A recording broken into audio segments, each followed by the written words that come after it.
Kita mungkin salah menetapkan tujuan, tapi kita nggak mungkin salah menjalani skenario Tuhan. Fardiandi, tak apa memulai lagi. Untuk itu teman-teman, mari fokus pada respon kita menghadapi soal dan permasalahan di sekitar kita, karena itu yang justru menjadi ranah dan tanggung jawab kita.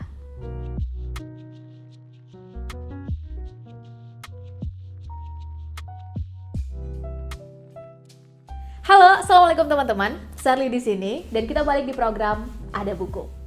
Di video kali ini kita akan ngebedah buku yang agak santai sebetulnya. Kenapa agak santai? Karena buat Sherly pribadi, buku ini ngebuat kita berpikir reflektif.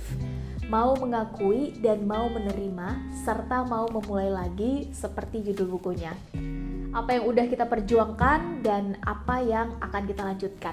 Serta yang paling penting, kita mau ambil jeda dalam prosesnya. Kalau teman-teman udah baca bukunya Hainim Sunim, I would say ini versi bahasa Indonesianya dengan jumlah halaman yang mungkin lebih sedikit kali ya, sekitar 200-an halaman di versi terbarunya. By the way, saya kemarin pinjam punya teman yang versi lama, ini yang versi barunya udah bisa teman-teman cari di Gramedia.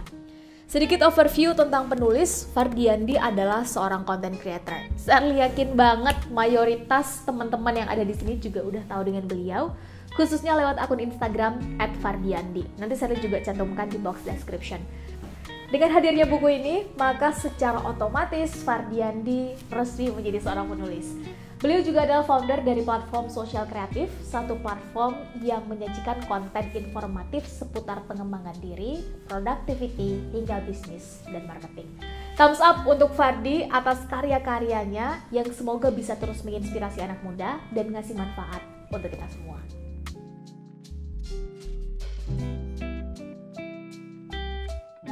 Dua alasan kenapa Sherly mengangkat buku ini, sekaligus merekomendasikan buku ini teruntuk teman-teman yang butuh jeda. Alasan pertama adalah, kita semua manusia dengan semua aktivitas dan rutinitas kita, jelas kita butuh jeda. Buku ini menurut Sherly cenderung santai, tapi bikin kita mikir banget. Banyak diksi dan cara berpikir Fardi yang relate serta kena banget dengan tantangan yang dialami oleh sebagian besar anak muda di zaman sekarang. Nah, teruntuk kita yang perfeksionis, cenderung kurang bisa menerima kekalahan, sering diandalkan, baik itu di lingkungan keluarga, pertemanan, maupun lingkungan yang lebih luas. Buku ini menurut saya menjadi teman yang baik untuk minum kopi di pagi hari, atau ngeteh di sore hari, bahkan pengantar tidur. Dan alasan kedua, kenapa Sherly dan tim Ada Buku merekomendasikan buku ini, karena menurut Sherly buku ini bagus untuk jadi pemantik self-reflection kita, khususnya anak muda. Sherly mencoba untuk memposisikan diri Sherly sebagai pembaca yang berada dalam kondisi yang dituliskan oleh Fardiandi dalam buku ini ya. Karena bahasa yang ringan namun kena, buku ini bagi Sherly bisa jadi pemantik untuk self-reflect atau mengevaluasi apa yang udah dilewati. Karena beda banget antara jeda dengan refleksi. Kalau jeda cenderung hanya berhenti dan istirahat. Tapi kalau yang namanya refleksi atau reflect, kita mau melihat, mau mengakui, mau memperbaiki apa-apa yang masih keliru dan kurang tepat. Sehingga harapannya adalah outputnya nanti penerimaan terhadap diri, diikuti dengan perbaikan dan menjadi versi lebih baik dari diri kita. Nah, menurut Sherly, untuk memantik bagian awal tadi, self-reflect tadi, buku ini bisa jadi salah satu teman baca yang amat sangat tepat untuk kita anak muda. Kalau boleh Sherly tambahin, bagian yang membuat Sherly suka ya dari buku ini adalah bahasanya simple, mudah dimengerti, dan bisa dijadikan quote of the day untuk ngebuat kita mikir. Mungkin cara kita menginterpretasikannya beda-beda, karena kehidupan kita dan posisi kita beda-beda, it's okay. Tapi pemilihan diksi dan kosakatanya, menurut Sherly keren. Sekali lagi, Sherly nggak bisa mengeneralisir kita semua dengan cara belajar dan pemantik yang sama. Namun kalau teman-teman adalah tipe orang yang lebih suka mikir sendiri, self-reflect-nya lebih senang tidak bertemu dengan banyak orang, maka boleh jadi buku ini adalah jawabannya.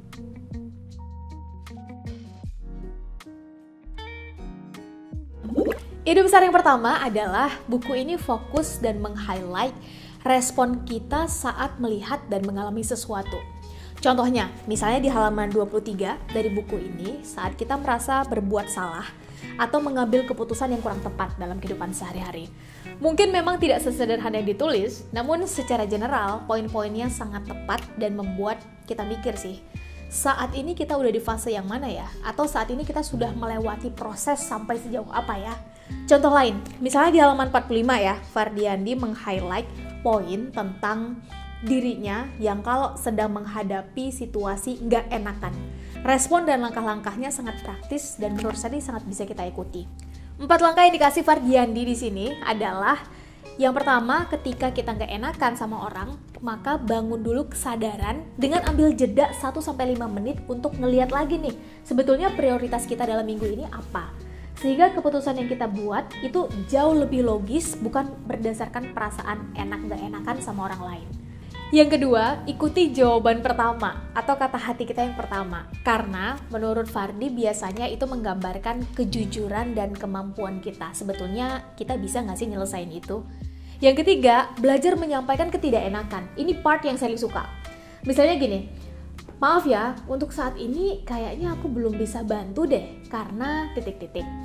Atau saat kita pengen menolak atau say no for something, kita bisa bilang dengan paham kalau itu mendesak, tapi untuk saat ini kita belum bisa bantu, karena ada agenda lain yang harus diprioritaskan.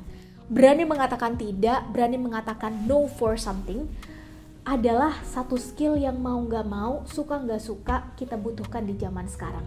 Intinya yang saya tangkap, Fardi lewat buku ini itu ngasih tahu bahwa kita jauh lebih baik dan lebih penting untuk fokus pada respon atas apa yang terjadi, bukan fokus menyalahkan keadaan dan situasi. Bahkan menyalahkan diri kita sendiri ya, atas sesuatu yang memang terjadi di luar kontrol kita. Nah, kalau kita udah melakukan yang terbaik nih, we do the best, tapi hasilnya belum sesuai dengan ekspektasi, mungkin memang itu adalah skenario Tuhan yang harus kita jalani. Makanya wajar kalau dalam salah satu pembatas bukunya ya, di bukunya yang lama, ada satu quotes bagus yang saya highlight, kurang lebih bunyinya begini. Kita bisa aja salah menetapkan tujuan, tapi kita nggak akan salah menjalani skenario Tuhan. Keren ya? Dan karena sebetulnya kualitas karakter kita itu ditentukan dari bagaimana kita merespon sesuatu, bukan dari soal atau permasalahan yang datang, maka menurut Shirley, this book is a must. Ide besar yang kedua adalah, sebetulnya ini udah pernah Shirley baca di buku Atomic Habit, but I love the idea bahwa saat kita hanya fokus pada hasil akhir, pada outputnya nih, tanpa mau melihat, menghargai dan menikmati proses, maka yang terjadi justru kita bakal burn out dan sebagian besar orang akan berhenti berjuang. To be honest, I do totally agree. Shirley setuju banget.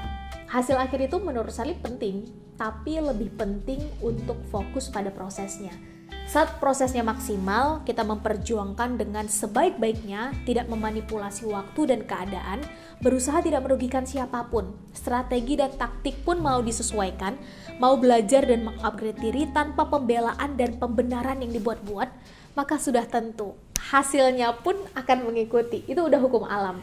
Nah, ternyata kebanyakan dari kita teman-teman itu terlalu fokus pada hasil akhir serta outputnya. Sehingga saat belum tercapai nih misalnya, atau kita lelah dengan proses yang kita lewati, tidak menikmati perjuangan yang memang harusnya kita lalui, akhirnya kita memutuskan untuk berhenti dan selesai. Wajar banget kalau Denzel Washington pernah bilang, without commitment, we never start. Without consistency, we never finish. Tanpa komitmen kita nggak akan pernah memulai, dan tanpa konsisten kita nggak akan pernah selesai. Komitmen dengan keputusan awal dan konsisten dengan prosesnya, maka hasil pun tentu akan mengikuti. Dan ide besar yang ketiga yang saya highlight dari buku ini adalah penting banget bagi kita untuk punya kesadaran, sadar dengan diri sendiri dan punya self control yang baik. Artinya kita punya self leadership yang baik.